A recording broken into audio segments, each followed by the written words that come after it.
قال لي ليش أعفيك؟ قلت له أنا تعرف كل زين والله. قلت له تعرف كل زين، أنا كنت موظف بسيط في وزارة مالية، أشعر أن كرامتي محفوظة أكثر بكثير من وزير أحمد حسن البكر، وش أشرت عليه بس بحده حقيقة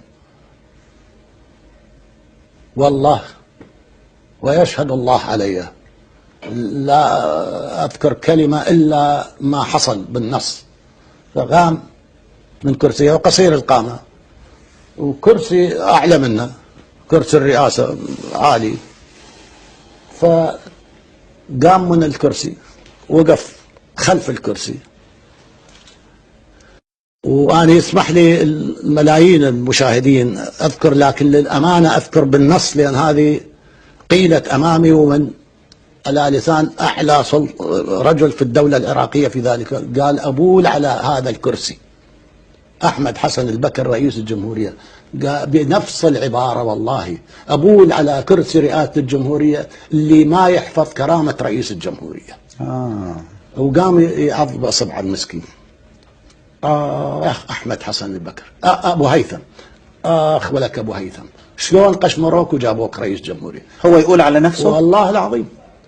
أبو هيثم، شلون قشمروك وجابوك الحزب؟ أبو هيثم، وبعدين انهار بالبكاء.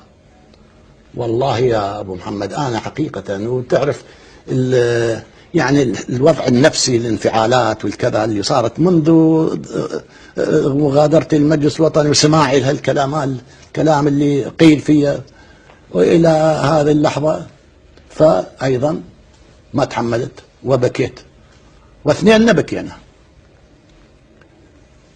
وبعدها قال لي وزير دولة.